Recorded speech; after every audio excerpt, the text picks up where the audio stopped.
Fala pessoal, vamos para mais uma resolução UNIRV, ok? Vamos lá? Essa questão diz o seguinte: as máquinas térmicas são dispositivos que funcionam de acordo com o que estabelece a segunda lei da termodinâmica. O calor não pode passar de forma espontânea de um corpo de menor temperatura para outro de temperatura mais alta. Sendo assim, as máquinas térmicas operam em ciclos, retirando uma quantidade de calor,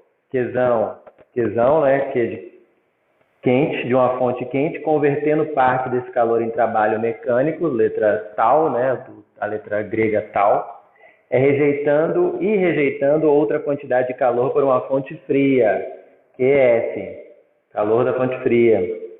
O diagrama a seguir representa o ciclo ideal proposto por Sadi Carnot. Em relação às máquinas térmicas, é o ciclo de Carnot. Julgue os itens a seguir e assinale V verdadeiro ou F falso para as alternativas. E aí temos o ciclo de Carnot, correto? Ok. Olha só, as opções são: na transformação representada de A para B, temos uma expansão isotérmica, onde a variação de energia interna é nula. Na transformação de B para C, expansão isotérmica, a variação de energia interna é máxima. Transformação C para D, e no item D tem o rendimento, tá? Vamos um por um, então. Mas, antes de começar, a letra A, que fala na transformação representada de A para B, temos uma expansão isotérmica, onde a variação de energia interna é nula. Eu queria que você desse uma olhada aqui no gráfico que ele deu, tá? Observe, esse é um ciclo de Carnot. O gráfico está na de pressão por volume, certo? E ele tem mais ou menos essa cara. Observe que as duas linhas mais deitadinhas, menos inclinadas, são as isotérmicas. E você pode até confirmar isso, mesmo que ele não tiver como confirmar isso nesse gráfico, porque está escrito: AB tem um T1 no final à direita e CD tem à direita o T2, dizendo que durante toda aquela transformação a temperatura foi T1. Então é uma isotérmica, a temperatura se manteve constante. De C para D, temperatura T2. Agora, de D para A, estou falando na ordem das setinhas, observe que tem setinhas dizendo o sentido da transformação, né? Nesse gráfico. E de B para C, então, são as adiabáticas, porque o ciclo de Carnot é formado por duas isotérmicas e duas adiabáticas. Então, as adiabáticas são B para C e D para A, tá? Então, ler gráfico é importante. Então, observe o eixo vertical, pressão, observe o eixo horizontal, ele é o volume, tá? E aí, agora vamos responder os itens. O item A, então, diz o seguinte: na transformação representada de A para B, temos uma expansão isotérmica onde a variação de energia interna é nula. Okay? O que temos que ver ali no gráfico? Primeiro, é isotérmica, que eu já falei, inclusive está escrito no gráfico lá, toda a linha tem um T1 à direita, dizendo que durante aquela transformação a temperatura não variou. Então, isotérmica, ok. Qual a outra palavra que tem que checar? Expansão, tá? Porque pode ser uma expansão ou uma compressão, por isso que é bom ler o gráfico. Observe que a seta está indicando da esquerda para a direita. Volume está o quê? Aumentando. Se o volume aumenta, se chama expansão, tá? Então, é de fato uma expansão, ok? E que mais? Variação de energia interna é nula. Bom, a variação de energia interna está diretamente relacionada à variação de temperatura, tá? Porque a temperatura é a medida da energia interna das moléculas que constituem o gás, tá? Então, se não teve variação de temperatura, não teve variação de energia interna, tá? Como é isotérmico, isso aqui é zero e, portanto, isso aqui é zero. Ou seja, a variação de energia interna é, de fato, nula. O ΔU é zero. Portanto, o item A é verdadeiro. Precisei fazer alguma conta? Não. Precisei saber o quê? Ler gráfico. Tá? Ler gráfico é muito importante. Conhecer o ciclo de Carnot, saber que são duas isotérmicas, são as mais deitadinhas. As duas adiabáticas são mais em pezinhas num gráfico de pressão por volume. É importante, tá? Então vamos ao item B. Na transformação representada de B para C, temos uma expansão isotérmica, onde a variação de energia interna é máxima. Olha só. É uma expansão? Isso aqui está ok. É uma expansão, porque você pode ver que o gráfico, a linha chega um pouco mais para a direita, então o volume aumenta. É uma expansão. É isotérmica? Não, né? Acabei de falar que ela não é isotérmica. BC não é isotérmica, ela é o quê? Adiabática.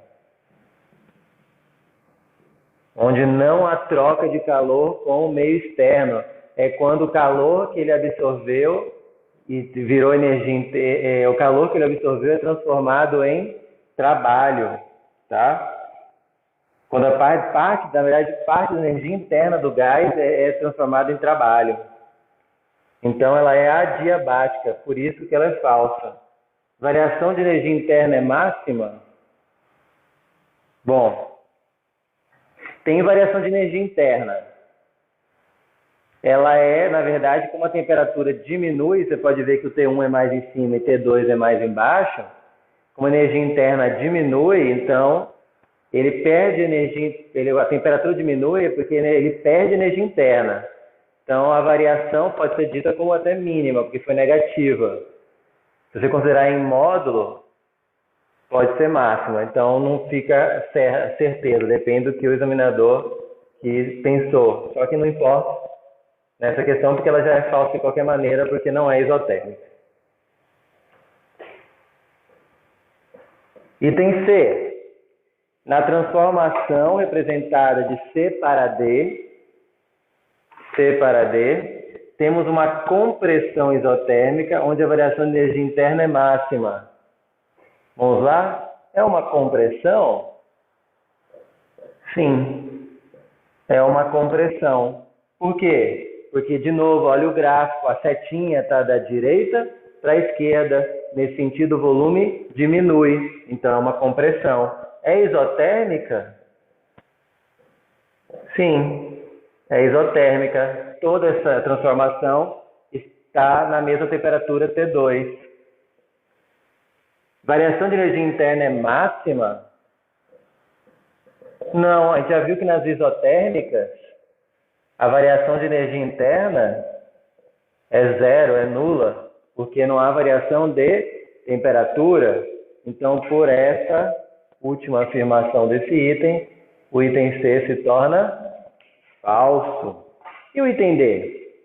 Caso a máquina opere entre as temperaturas 0 graus Celsius e 100 graus Celsius, o rendimento dessa máquina equivale a aproximadamente 26,8%. O único item que exige conta é esse, né?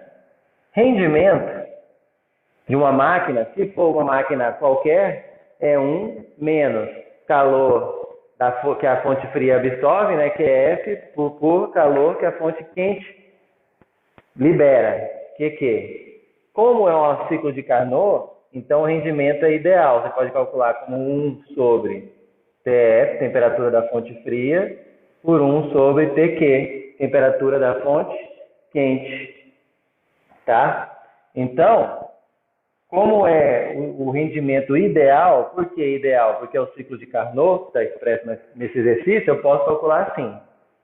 Se fosse outra máquina, eu tinha que obter, tinha que ser dado a quantidade de calor fornecida pela fonte quente e a quantidade de calor dispensada pela fonte fria, ou o trabalho realizado.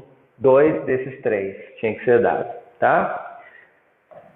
Vamos fazer as continhas? A única coisa que você não pode escorregar aqui é a temperatura, não pode ser em qualquer unidade de medida, tem que ser em Kelvin. E ele deu em Celsius, não foi? Celsius. E como que converte Celsius para Kelvin? Eu somo 273. Então aqui o zero vira 273 Kelvin e a fonte quente 100 vira 373 Kelvin. Chama de NI, o N ideal, rendimento ideal. Essa conta aqui eu já fiz, dá aproximadamente 1 menos 0,732, que é igual a 0,268. Então, vou colocar aqui, o rendimento, então, é de... é só multiplicar por 100, né? 26,8%. Esse é o rendimento dessa máquina. Ele afirmou 26,8%. Portanto, o item D é verdadeiro. Certo? Então, o único item que teve conta foi o item D. É rendimento. Então, rendimento é essa fórmula, tem que saber, para ideal. Lembra? O real é QF sobre QQ. Tem que saber que variação de energia interna está intimamente ligada à variação de temperatura. E as outras 3 itens eram itens rápidos. Era ler gráfico. Tá? Saber, era ler gráfico. Nem precisava saber quais eram as isotérmicas e quais eram as adiabáticas. Nem precisava saber isso. Porque estava escrito no gráfico. Tá? Tá tudo ali. Então, é isso aí. Pratiquem. E até a próxima resolução.